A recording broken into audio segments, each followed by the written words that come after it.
દિલ્હીમાં વરસાદનું એલર્ટ આપવામાં આવ્યું છે। હવામાન વિભાગે વરસાદનું યલો એલર્ટ આપ્યું છે। હજુ પણ દિલ્હીના અનેક વિસ્તારોમાં પાણી ભરાયા છે। આઈટીઓ સહિતના વિસ્તારોમાં જળબંબાકાર જેવી સ્થિતિનું નિર્માણ થયું છે। ઓલ્ડ રેલ બ્રિજ પર જળસ્તર 207.98 મીટર પર પહોંચી ગયું છે। तो ओल्ड रेल ब्रिज पर जलस्तर में वधारो थयो छे। पूरनी स्थिति वच्चे दिल्ली में वरसादनुं एलर्ट आपी देवामां आव्युं छे। हवामान विभागे वरसादनुं येलो एलर्ट दिल्ली में आपवामां आव्युं छे। अनेक विस्तारो तेमां पाणी भरावानी स्थिति सर्जाई छे। पूर जेवी स्थितिनुं निर्माण दिल्ली में जोवा मळ्युं छे। ओल्ड रेल ब्रिज पर जलस्तर 207.98 मीटर पर पहोंची गयुं छे। त्यारे पूरनी संभावना वच्चे दिल्ली में वरसादने लईने हवामान विभागे एलर्ट आप्युं छे।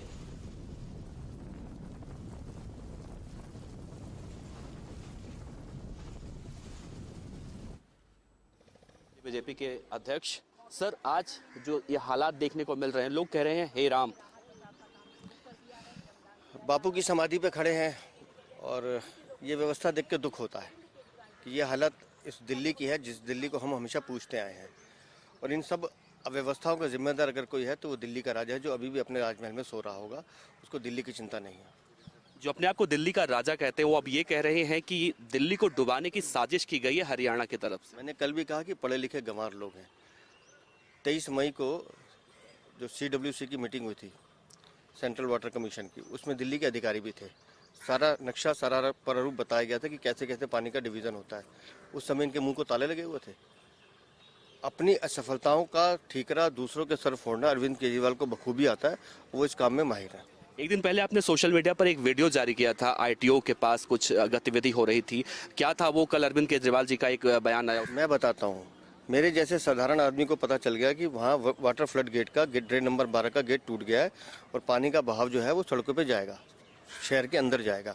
मैं वहाँ जाके व्यवस्था देख रहा हूँ, काम देख रहा हूँ, ठीक कराने की बात कर रहा हूँ। इनको बता रहा हूँ कि आप ठीक कर लीजिए। 14-16 घंटे के बाद मुख्यमंत्री निकल के आते हैं, तो आप समझ लीजिए कि ये कितने गंभीर है। और अल्टीमेटली वो भारतीय सेना को बुला के ठीक करना पड़ा। अगर इनका प्रशासन जागरूक होता, इनके अधिकारी जागरूक होते, काम करने की नीयत होती, तो वो उसी रात को ठीक किया जा सकता था। अच्छा, आखिरी सवाल करूंगा, क्या लगता है गलती कहाँ हुई? दिल्ली सरकार से ही गलती कहाँ हुई? प्री मानसून जो नाले साफ होने थे वो नहीं किए हैं। बाढ़ का पानी हर बार आता है। दिल्ली में बाढ़ आती है, जमुना के किनारे थोड़ा बहुत नुकसान होता है, निकल जाता है। और जमुना के किनारे जो लोग रहते हैं उनको भी मालूम है। लेकिन शहर के अंदर पानी आना, ये अरविंद केजरीवाल के भ्रष्टाचार का जीता जागता उदाहरण है कि आपने मानसून के नाले साफ नहीं किए, उसमें आपने करोड़ों रुपए का घपला किया है। शुक्रिया बात करने के लिए। तो जिस तरह से ये जल जमाव की स्थिति देखने को मिल रही है, दिल्ली बीजेपी के अध्यक्ष वीरेंद्र सचदेवा जी का कहना है कि मानसून से पहले अगर इस तरह की तैयारियां की गई होती दिल्ली सरकार की तरफ से, तो शायद आज ये जो हालात देखने को मिल रहे हैं, बापू की समाधि पर लोग अब देखकर हे राम कह रहे हैं, शायद ये नहीं कहते। कैमरामैन गौरव के साथ देवनाथ पांडे, गुजरात फर्स्ट, दिल्ली।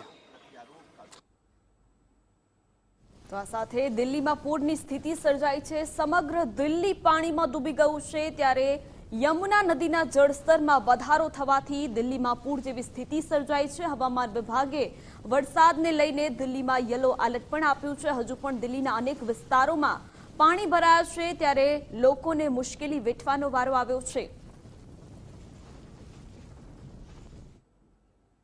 कई इलाकों में जो पानी घुस चुके हैं पूरी तरह से, वो कम नहीं हो रहा है। पानी हमने कल देखा था, कल भी इतना ही पानी था। दिल्ली के राजघाट पर हम मौजूद हैं, जो बापू की समाधि कहा जाता है। और आज इस समाधि को देखिए आप, कल भी हमने यहाँ पर दिखाने की कोशिश की थी कि यहाँ ये पूरी तरह से जलमग्न हुआ पड़ा है। हालांकि कल सड़कों पर पानी कुछ ज्यादा था, लेकिन पानी धीरे धीरे कम होता दिखाई दे रहा है। लेकिन आज भी वो स्थिति नहीं हुई है कि इसे आप काफी हद तक काबू कह सकते हैं। पानी धीरे धीरे कम हो रहा है, लेकिन उतनी तेजी से कम नहीं हो रहा जितनी तेजी से कम होना चाहिए। अब इस पूरे मामले में देखा जा रहा है, बैठकों का दौर चल रहा है। अभी यहाँ पर दिल्ली बीजेपी के अध्यक्ष वीरेंद्र सचदेवा पहुंचे थे यहाँ का जायजा लेने के लिए। उनसे भी जब हमने बातचीत करने की कोशिश की, तो उन्होंने इस पूरे मामले में जो दिल्ली में पानी का जलस्तर लगातार देखने को बढ़ मिल रहा है कई इलाकों में, उन्होंने इस पूरे मामले में दिल्ली सरकार, दिल्ली के मुख्यमंत्री अरविंद केजरीवाल को जिम्मेदार ठहराया है। और देखिए अब यहाँ से देखने को मिल रहा है वहाँ तक ये पूरा जो इलाका है बापू की समाधि जिसे कहते हैं, और यहाँ पर लोग हेराम आते हैं, हेराम कहते हैं। तो आज साफ तौर से हेराम पानी को देखकर कहा जा रहा है। और पानी सिर्फ यहाँ ही नहीं बल्कि ITO का इलाका हो, मयूर विहार का इलाका हो, कश्मीरी गेट हो, मोनेस्ट्री मार्केट हो, या फिर सिविल लाइन्स हो जहाँ खुद दिल्ली के मुख्यमंत्री अरविंद केजरीवाल का आवास है, इन सब जगहों पर पानी अभी भी बहुत ज्यादा भरा हुआ है। पानी यमुना का कम हो रहा है, लेकिन दिल्ली की सड़कों पर जो पानी भरा है वो कम नहीं हो रहा है। हालांकि इस पूरे मामले में दिल्ली के मुख्यमंत्री अरविंद केजरीवाल लगातार हरियाणा के हथनी कुंड बैराज को दोष दे रहे हैं और ये कह रहे हैं कि वहां से जितनी तेजी से पानी छोड़ा गया, दिल्ली डूबने का कगार जिम्मेदार वही है। सौरभ भारद्वाज जो आम आदमी पार्टी के विधायक हैं, उन्होंने साफ तौर से आरोप लगाया कि दिल्ली को एक साजिश के तहत डुबोया गया है। लेकिन अब हरियाणा के मुख्यमंत्री मनोहर लाल खट्टर के सलाहकार हैं, उनका बयान साफ तौर से है। उन्होंने ये कहा है कि जो दिल्ली सरकार आरोप लगा रही है, उनके नुमाइंदे आरोप लगा रहे हैं, वो पूरी तरह से बेबुनियाद है, इसमें कोई भी तथ्य नहीं है। तो इस रस्साकसी के बीच अगर कोई पिस रहा है तो पिस रही है वो दिल्ली की जनता। आज दिल्ली के जगह जगह देखा जा रहा है कि सड़कें बंद कर दी गई हैं, लोगों को काफी दिक्कतें हो रही हैं, लोगों के घर तक डूब चुके हैं, लोग फ्लाईओवर के नीचे किसी तरह से रहने को मजबूर हो चुके हैं। हमने देखा अक्षरधाम इलाके में। तो आज आलम दिल्ली का ये हो चुका है। लेकिन अगर बारिश नहीं होती है तो हो सकता है आने वाले 6 से 7 दिनों में स्थिति सामान्य हो जाए। સ્થિતિ વચ્ચે દિલ્હીમાં એલર્ટ અપાયું છે। તમામ આખું જે દિલ્હી છે તેના અનેક વિસ્તારો છે પાણીમાં ગરકાવ થયા છે, લોકોના ઘરોમાં પણ પાણી ઘૂસી ગયા છે, લોકોનું સ્થળાંતર કરવામાં આવ્યું છે, અમુક જગ્યાએ પૂર પણ આવ્યું છે। हम बापू भी कहते हैं, उनके मरण स्थली तक यानी जहां उनकी समाधि है राजघाट पर हर जगह देखने को मिल रहा है इस वक्त पानी ही पानी है। इस वक्त हम राजघाट पे मौजूद हैं, राजघाट के पास, और आप देख सकते हैं कि पानी का लेवल कितना ज़्यादा यहाँ पर बढ़ चुका है।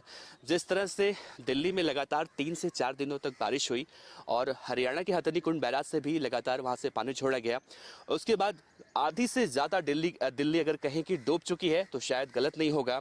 और इस वक्त जब काम करना चाहिए तो अब पक्ष और विपक्ष दोनों तरफ से देखने को मिल रहा है कि राजनीति की जा रही है।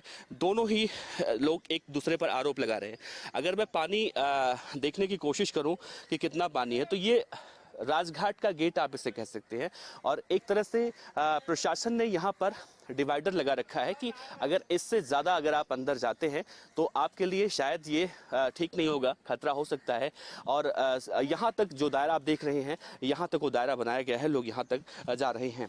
तो हम भी अगर आप देखें, अगर डिवाइडर से बिल्कुल सटा हुआ जो गेट है, जहाँ पर इस वक्त हम नीचे उतर कर देखने की कोशिश करें कि यहाँ पर कितना पानी है, तो देखिए यहाँ तक पानी है, यहाँ तक पानी है। इस वक्त आप कह सकते हैं कि अगर इससे थोड़ा सा अगर मैं अंदर और जाऊं तो शायद मैं भी डूब जाऊंगा। मेरी हाइट 6 फीट 2 इंच है, लेकिन अगर मैं यहाँ से थोड़ा सा आगे जाने की कोशिश करूंगा तो शायद मैं भी नहीं दिखाई दूंगा आपको। तो एक दायरा है, इस दायरे के अंदर आप रह सकते हैं, इस दायरे के बाहर आप जाते हैं। जो गेट आप देख रहे हैं ये राजघाट का फ्रंट गेट कह सकते हैं, एंट्री गेट कह सकते हैं इसको। और ये इस गेट की हाइट 10 से 12 फीट बताई जाती है कि 10 से 12 फीट के हाइट का ये गेट है। लेकिन ये गेट आपको पूरी तरह से डूबा हुआ देखने को मिल सकता है।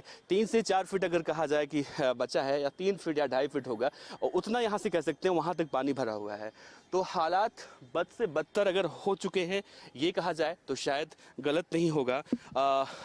फिलहाल आरोप प्रत्यारोप का दौर देखने को मिल रहा है, बैठकों का दौर लगातार देखने को मिल रहा है, लेकिन इस समस्या से निजात कब मिलेगी ये देखना बड़ा अहम होगा। फिलहाल आप देखते रहिए गुजरात फर्स्ट। कैमरामैन गौरव के साथ देवनाथ पांडे, गुजरात फर्स्ट।